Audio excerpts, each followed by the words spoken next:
دوای 23 ساڵ یادکردنەوەی جەژنی نەورۆز و سەری ساڵی کوردی لە شاخ و نزیک ناوچە سنووریەکانی ڕۆژهەڵاتی کوردستان لەلایەن پێشمەرگەکانی دێموکرات کرایەوە. بۆ پێشمەرگەکان و بەشێک لا کەسوکاریان یادکردنەوەی ئەم ساڵی جەژنی نەورۆز جیا بوو، چونکە ساڵانێکی زۆرە ئەو یادە لە شاخ نەکراوەتەوە. یادی ئەو کڕێتی تایبەتێ بنسبە ساڵانی ڕابردوو بە تایبەت لە ماوەی 15 ساڵی پێشودا.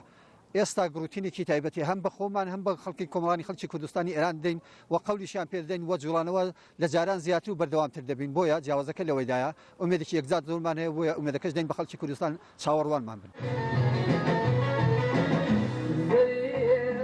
لەو سەرماوسۆڵەی چیاکانی نێوان ڕۆژهەڵات و باشووری کوردستان پێشمەرگەکان و کەسوکاریان دڵیان بە یادکردنەوەی ئەم ساڵی جەژنی نەورۆز گەرمە. ئەوان لەو نەورۆزەدا پەیامی شادبوونەوەیان بە خاک و نیشتیمانی خۆیان ڕادەگەێن و دەڵێن ئاسۆی ڕوونمان نزیک بۆتەوە. بێگومان ڕاستەخۆ پەیامی ئەوە دەگەێنێت کە ئیشەڵا نزیکە بین لە سربەخۆی کوردستان هەر چوار پارچە و بەتابەتی بۆ ڕۆژهەڵاتی کوردستان و گەنجانی ڕۆژهەڵاتی کوردستان. هێمایەکە بۆ ڕابوون و بۆ دەستپێکردنەوەی خەبات لە ناو شاخ، بۆیە نەورۆزشمان هەر لە شاخ و لە ناو ئەم سەخت و بەستەڵۆکیە گرتووە.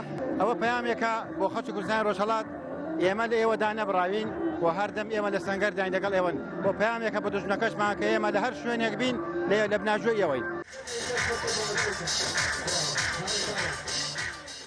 ساڵانە میلەتی کورد تەنانەت لە ژیانی ئاوارەی دوورە وڵاتیشدا لەسەر لووتکەوتە پۆڵکە و بەرزاییەکاندا مەشخەڵی ئاگری نەورۆز دادەژیرسێنن وەک موژدەی هاتنی نەورۆزی نەتەوەیی و دەستپێشی سەری ساڵی کوردی. ڕاگەیاندنی نەمانی سنوورەکان و پێویستی سەر لە نوێدا ڕشنەوەیان لەلایەن سەرۆکی هەرێمی کوردستان کاردانەوەی توندی ئێران و شەڕی کۆتایی زەمانەی لێکەوتەوە. شەڕێک کە دەڵی کورد لە بەرژەوەندی خۆیدا دەیبینێ، جاردانی سربەخۆی لە باشوور و ڕاگەیاندنی فیدراڵی لە ڕۆژ ئاوا و لە ڕۆژهەڵاتیش شەڕی چەکداری بە پیریەوە دێت. بەختیار قادر ڕوودا و ناوچە سنووریەکانی ڕۆژهەڵات و باشووری کوردستان.